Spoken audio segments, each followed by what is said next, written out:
Bismillahirrahmanirrahim. Assalamualaikum warahmatullahi wabarakatuh. Alhamdulillahilladzi alafa baina qulubina fa asbahna bi ni'matihi ikhwana. Asyhadu an la ilaha illallah wahdahu la syarika lah wa asyhadu anna Muhammadan abduhu wa rasuluh. Allahumma shalli ala Muhammad wa ala ali Muhammad wa ba'd. Pengurus masjid yang sama-sama kita hormati, Bapak-bapak, Ibu sekalian yang dirahmati Allah Subhanahu wa taala. Alhamdulillah, segala puji bagi Allah, pada malam hari ini kembali kita diberikan Allah nikmat yang banyak. Nikmat iman, nikmat Islam, nikmat kesehatan, nikmat kesempatan, nikmat untuk berada di dalam majelis ilmu seperti yang kita rasakan saat ini. Semoga kita semua menjadi hamba-hamba Allah yang bersyukur, sehingga nanti kita akan mendapatkan janji Allah dalam Al-Quran pada ayat yang sudah sangat kita kenal, ketika Allah Subhanahu wa taala mengatakan, la in syakartum la azidannakum wa la in kafartum inna adzabi lasyadid. Jika kalian bersyukur, kata Allah, maka akan aku tambah nikmatku, dan jika kalian kufur, maka azabku sangat pedih. Jadi dalam ayat ini Allah berjanji kepada kita semua, pada siapa saja hambanya yang bersyukur, maka Allah akan menambah nikmat itu. Kata para ulama dalam pembahasannya, yang dimaksud Allah tambah dalam ayat itu tidak selalu yang ditambah itu adalah kuantitasnya, tetapi yang paling penting itu Allah tambah kualitas. Jadi tidak mesti orang yang kalau punya sepeda itu bersyukur lalu Allah tambah menjadi motor, itu tidak mesti. Orang yang punya motor lalu bersyukur lalu Allah tambah menjadi mobil, itu juga tidak mesti. Atau orang yang sudah punya mobil diberikan mobil yang lebih bagus, itu juga tidak mesti. Atau sudah punya mobil yang bagus diberikan jet pribadi, juga tidak mesti. Jadi rumusnya bukan rumus kuantitas, tapi kata para ulama yang paling penting itu adalah rumus kualitas. Orang kalau bersyukur dia punya sepeda, bisa jadi sepedanya nggak menjadi motor, tetapi nikmat sepeda itu dia rasakan yang sangat luar biasa. Bahkan bisa jadi lebih nikmat daripada orang-orang yang punya motor tapi tidak bersyukur. Orang yang punya motor itu kalau bersyukur ya belum tentu diberikan mobil, tetapi secara kualitas dia bisa menikmati motor itu bahkan lebih nikmat daripada orang yang punya mobil tanpa syukur. Maka kita bersyukur kepada Allah ya, atas seluruh nikmat yang Allah berikan ini, sehingga nanti kualitas dari nikmat itu akan bertambah. Kalau kita bersyukur atas nikmat ibadah, maka Allah tambah kualitas ibadah kita, insya Allah. Semakin nyaman beribadah, semakin nyaman di majelis ilmu, ya, semakin nyaman melakukan ketaatan kepada Allah. Itulah yang membuat hidup kita menjadi nikmat, ya, karena kualitasnya selalu bertambah. Salawat dan salam kita aturkan kepada sebaik-baik hamba Nabi kita Nabi Muhammad Sallallahu Alaihi Wasallam. Semoga senantiasa tercurahkan kepada beliau. Semoga kita semua sampai akhir hayat kita nanti istiqomah untuk menjadi umat beliau, kemudian melakukan semua sunnah-sunnah beliau, belajar tentang kehidupan beliau, sehingga nanti kita layak mendapatkan syafaat beliau dan layak mendapatkan surga bersama beliau, insyaallah. Bapak Ibu sekalian, jamaah sekalian dirahmati Allah Subhanahu wa taala. Saya review dulu. Ya, saya mohon maaf dulu.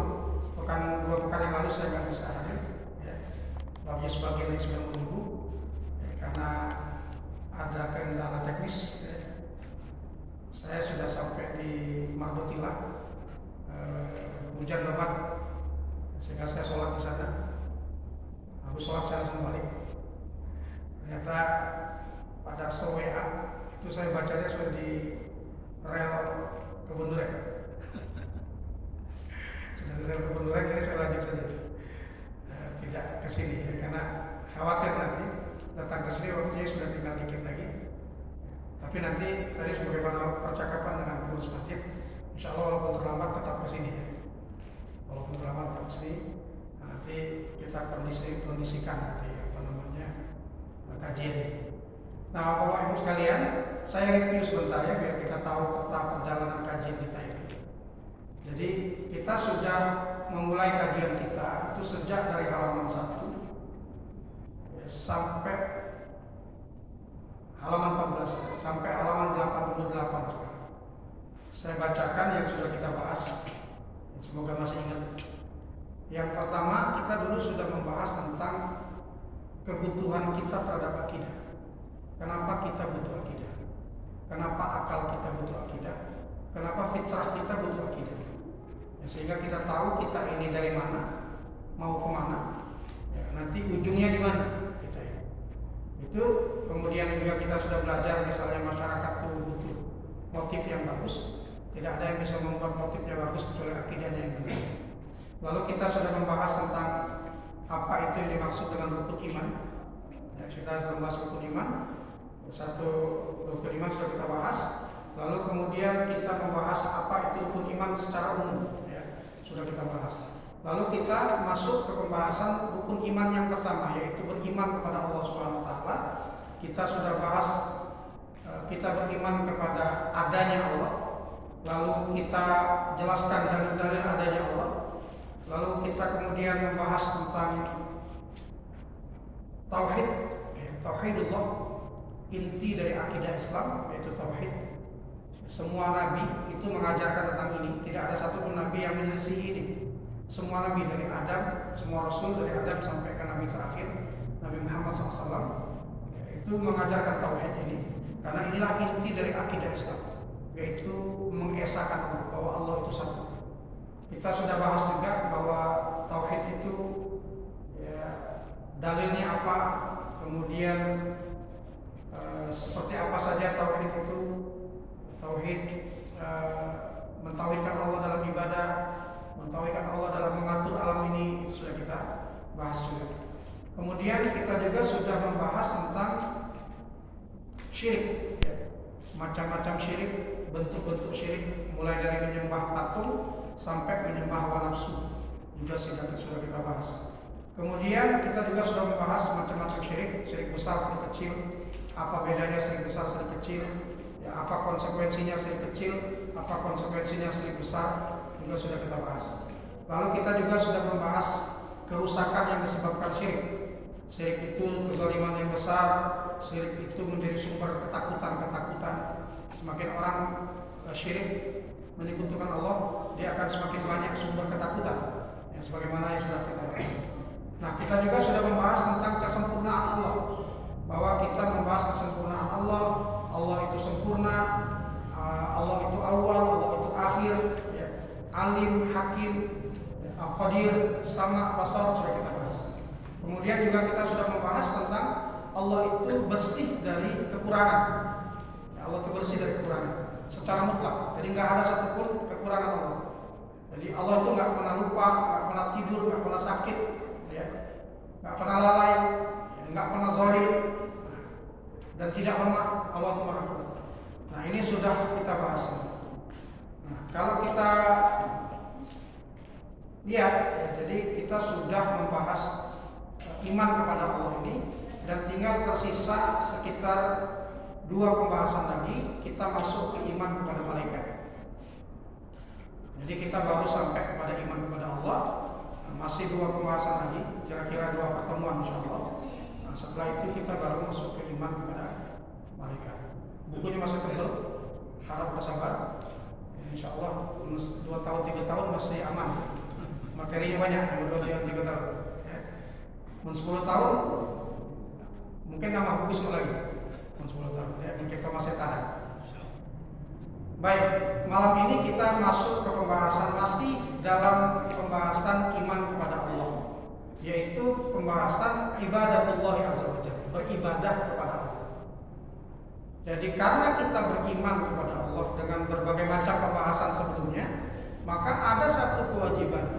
Yang kewajiban itu ya mutlak harus dilakukan oleh seorang hamba, yaitu ibadah kepada Allah. Nah, kita mulai dari pembahasan apa yang dimaksud dengan ibadah. Apa yang dimaksud dengan ibadah? Ini penting sekali. Ya. Ibadah itu secara bahasa, ya, Bapak Ibu sekalian, At-tadallul wal khudu'. Jadi ibadah itu secara bahasa at-tadallul wal khudu'. At-tadallul itu adalah menghinakan diri. Jadi yang dimaksud dengan ibadah, kata ibadah itu secara bahasa maksudnya adalah at-tadallul, menghinakan diri, wal khudu', dan menundukkan diri kita. Maka ibadah ini karena dari bahasa saja maknanya sudah seperti itu, maka nanti pembahasannya oleh para ulama, ibadah itu hukumnya haram. Pada dasarnya ibadah itu hukumnya haram. Kenapa pada dasarnya ibadah itu hukumnya haram? Karena ibadah itu secara bahasa artinya menghinakan diri kita, dan kita tidak boleh menghinakan diri kita sama sekali. Maka hukumnya haram ibadah itu. Sampai ada dalil yang menunjukkan bahwa ibadah itu diperintahkan.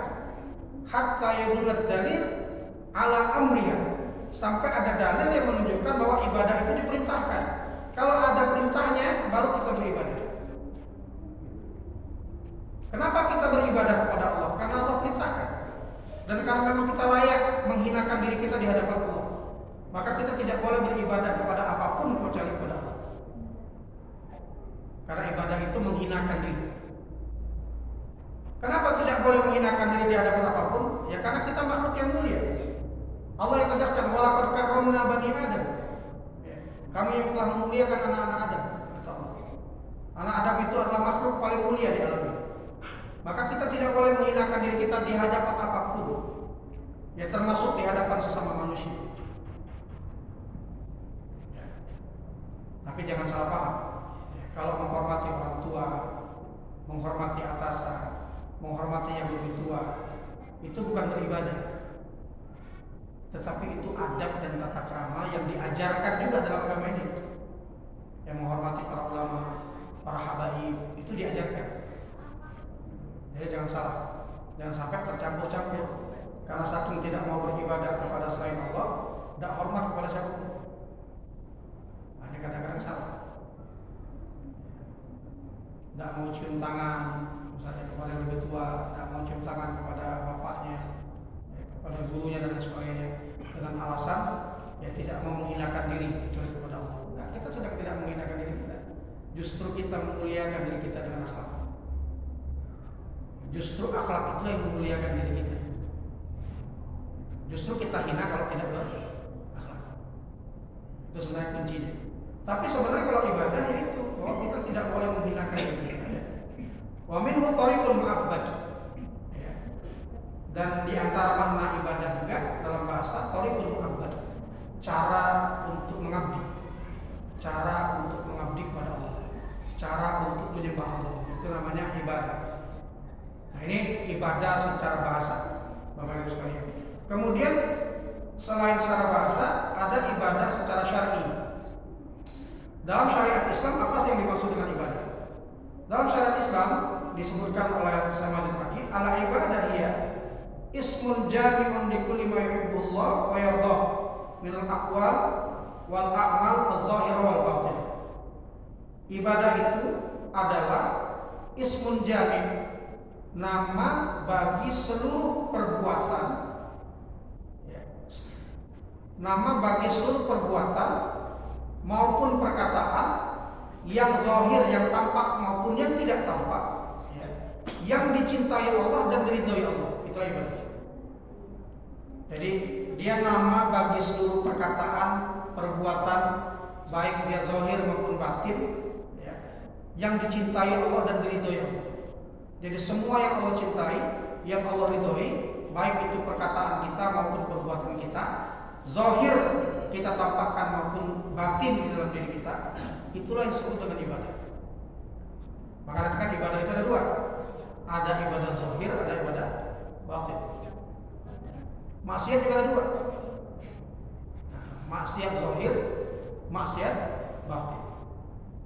Maksiat zahir, maksiat batin. Yang beratnya maksiat batin. Maksiat zahir berat, tetapi maksiat batin lebih berat. Ibadah zahir berat, tetapi ibadah batin lebih berat. Kenapa begitu? Karena zahir tampak di hadapan manusia, karena kita punya rasa malu. Tetapi yang batin-batin itu tidak tampak, Sehingga kadang-kadang kita tidak ada rasa malu. Kita malu kadang-kadang sholat. Sholat itu kan ketundukan kita kepada Allah. Tetapi kadang kita tidak malu sombong.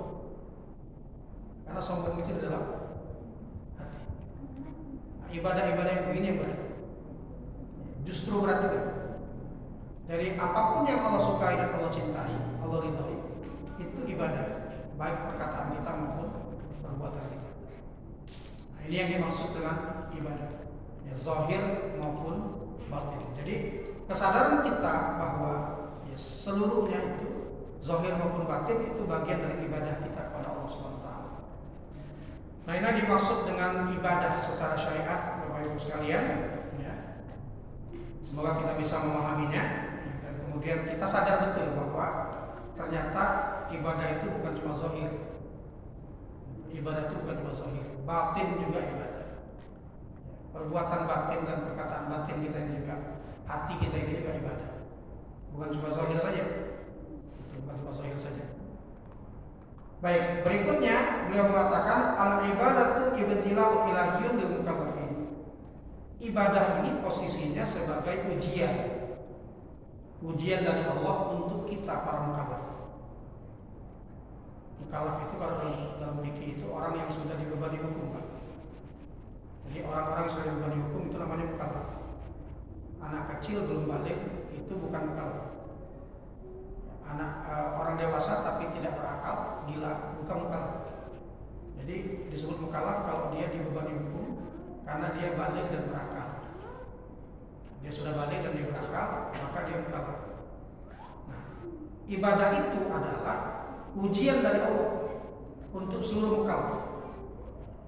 Untuk kita ini semua. Ini ujian. Apakah kita mau atau tidak beribadah kepada Allah? Saya bacakan, laqad khalaqallahu azza wa jalla al-jinna wal insa liyabluwahum fi hadhihi hayat ad-dunya. Allah menciptakan jin dan manusia itu untuk menguji mereka dalam kehidupan dunia. Jadi maka kita meyakini betul bahwa dunia ini ujian. Dunia ini ujian.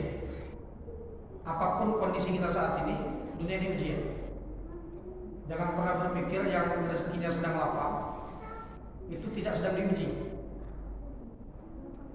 Ya. Karena biasanya kita ini nyebut ujian itu pas bokeh, pas bokeh lagi diuji. Pas lapang dah kata kita ngomong lagi diuji. Nah, ini kesalahan kita. Lagi jaya, lagi punya jabatan tinggi, kita nggak pernah mengatakan diuji. Tapi ketika di bangku panjangkan tanpa jabatan, barulah kita ngomong lagi diuji. Nggak, bukan begitu rumusnya. Bahwa dunia ini seluruhnya ujian. Ya, karena memang Allah ciptakan kita untuk itu. Untuk apa? Untuk menyeleksi, kata Allah, ayyuhum ahsanu amalan, siapakah yang paling baik amalnya. Wa man ahsanu syurut imtihan, dan mereka kemudian diberikan oleh Allah syarat-syarat untuk diuji itu. Apa syarat untuk diuji? Dua hal dalam Islam. Syarat orang bisa diuji itu dua hal. Satu, al-aql, berakal, punya akal, akalnya sehat. Ini syarat orang bisa diuji. Kalau nggak punya akal, dia nggak memenuhi syarat untuk diuji, maka dia bukan mukallaf. Jadi misalnya gini, saya kemarin waktu kajian di sebuah masjid itu ada pertanyaan. Pertanyaannya, Ustaz, sebatas apa orang sakit itu wajib sholat? Karena kata orang ini, saya menyaksikan sendiri. Ada orang yang sudah tidak sadar lagi, sakit itu tidak sadar lagi, nggak bisa ngapa-ngapain, ya, kan tangan nggak bisa juga, kalau sudah sakit, dan memang kesadarannya sudah tidak penuh lagi. Itu ada ustadznya datang, ustadznya ini memaksa dia sholat, kata orang ini, kata bapak itu, jadi memaksa dia sholat dengan wudhu, diwudhukan sama dia, kemudian takbiratul ihram diangkatkan oleh ustadznya. Ustadznya yang angkatkan Allahu Akbar, lalu diletakkan oleh ustadznya juga. Al-Fatihahnya ustadznya yang bacakan. Alhamdulillahirabbil alamin, Ar-Rahmanir Rahim. menuntun sholat orang ini. Sampai terjadi kontroversi katanya di keluarganya, sampai tidak tega untuk melihat keluarganya yang sudah tidak mampu lagi dipaksa untuk takbir dan sebagainya. Jadi lalu saja begini, bahwa syarat orang diuji itu, termasuk syarat orang itu wajib beribadah itu adalah akal. Kalau dia akalnya sempurna, maka dia wajib masih beribadah. Tapi kalau akalnya itu sudah tidak sempurna lagi dan tidak lagi mampu menggerakkan tubuhnya, ya, menggerakkan mata bahkan tidak mampu, maka dia tidak lagi ada kewajiban sholat. Kalau orang sudah koma itu nggak ada kewajiban sholat karena akalnya tidak sempurna. Tapi kalau dia akalnya masih sempurna, maka dia masih punya kewajiban sholat, meskipun hanya bisa menggerakkan jarinya ataupun menggerakkan matanya. Maka sholatnya pakai isyarat matanya dengan kedipan matanya. Tapi bahkan menggerakkan mata dan menggerakkan jari saja dia nggak bisa, maka dia tidak lagi memiliki kewajiban sholat. Nah ini, maka Islam menetapkan itu. Syarat orang diuji itu ada akal, satu. Yang kedua, al-iradah, ada kemauan, ada kehendak, dia bisa berkehendak. Makanya dalam Islam itu orang kalau dipaksa melakukan sesuatu, dia tidak berdosa. Kalau dia tidak bisa sama sekali menolak, ya. Sebagaimana kasusnya sahabat Nabi itu, keluarga Yasir, Ammar bin Yasir. Ketika dia dipaksa dan mau dibunuh, sudah hampir mati, digebuki oleh orang Quraisy. Lalu kemudian orang Quraisy mengatakan, Ammar, aku lepaskan engkau. Kalau engkau mengatakan, engkau mencaci maki Muhammad dan engkau mengatakan bahwa engkau hamba Lat dan Uzza. Lalu Ammar karena saking sakitnya itu sudah tak sadar lagi. Lalu dia mengucapkan kata-kata yang menghina Nabi Muhammad dan kemudian mengatakan dia adalah hamba Lat dan Uzza. Dilepaskan. Ammar menangis setelah itu.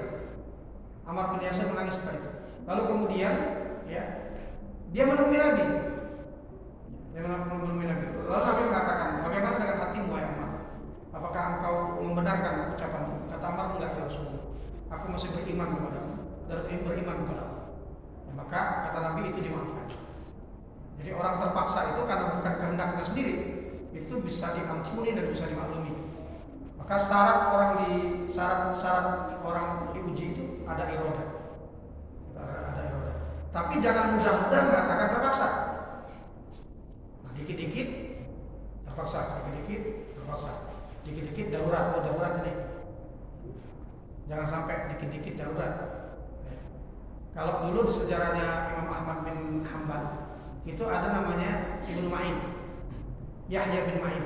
Yahya bin Ma'in itu seorang ahli hadis, banyak meriwayatkan hadis, hidup di masa Imam Ahmad.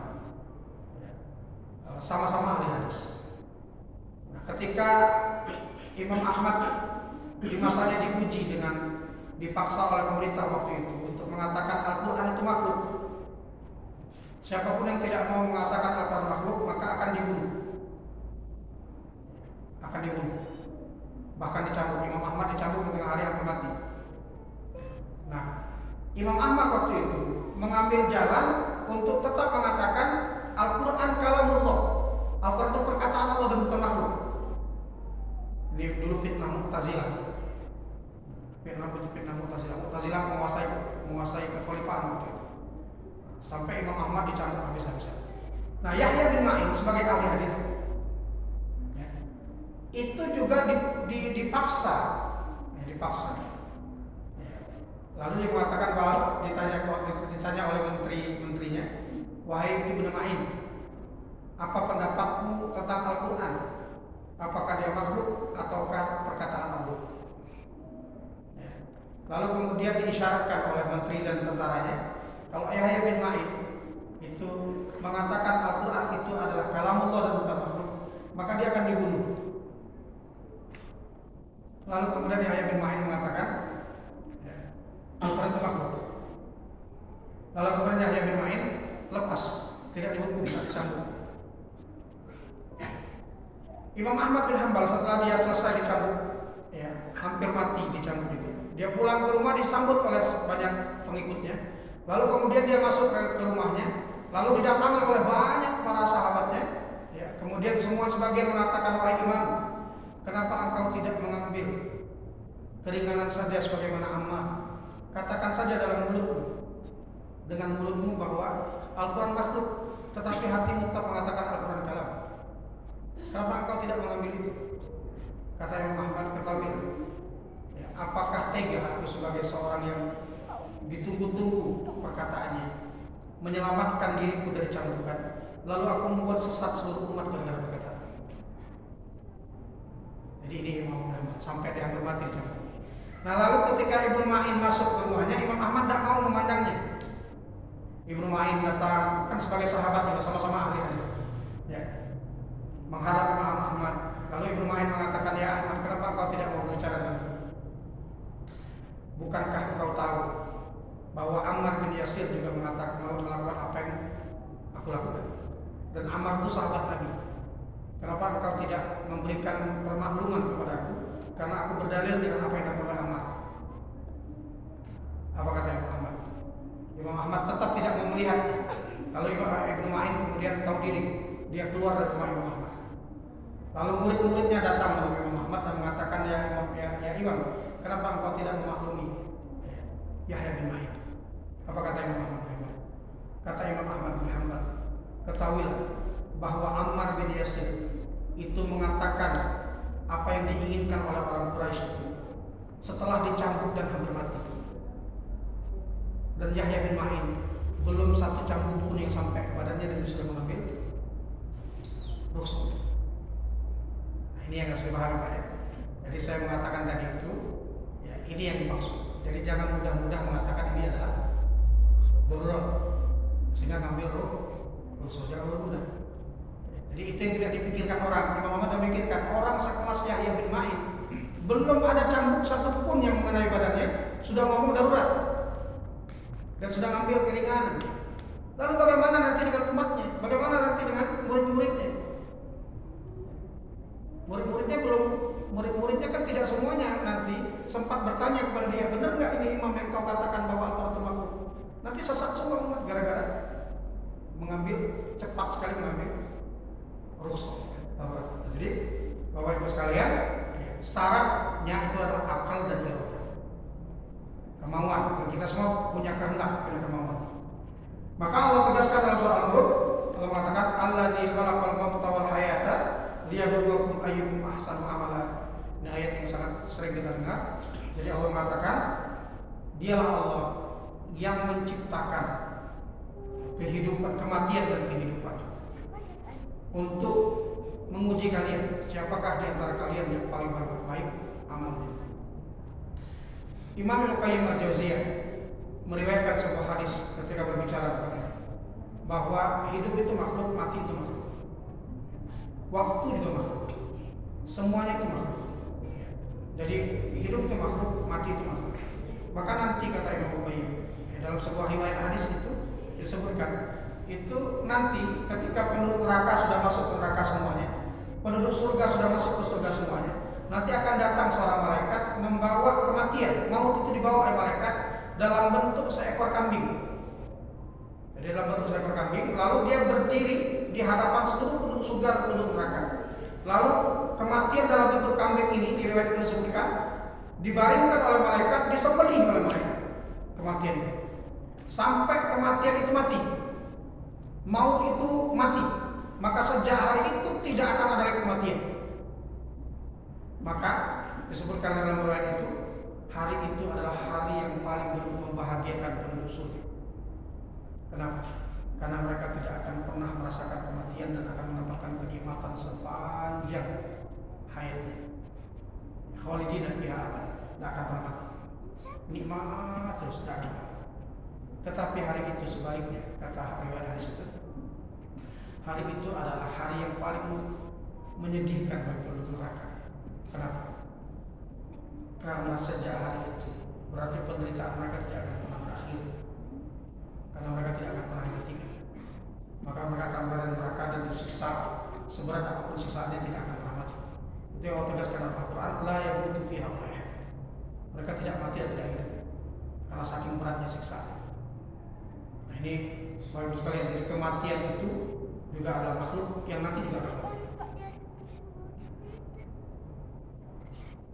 Kemudian disebutkan lagi dalam surah Al-Kahfi, inna ja'alna ma'al ardi zinatan laha linabluwahum ayyuhum ahsanu amala. Sesungguhnya kami jadikan seluruh yang ada di bumi ini sebagai zinatan laha, sebagai perhiasan. Untuk apa? Linabluwahum ayyuhum ahsanu amala. Sama. Ya. Semua yang Allah jadikan di alam ini, di muka bumi ini, ya, sebagai perhiasan untuk apa? Untuk menguji siapakah di antara manusia ini yang paling baik amalnya. Nah, ini jadi ibadah itu adalah ibtilah, ujian.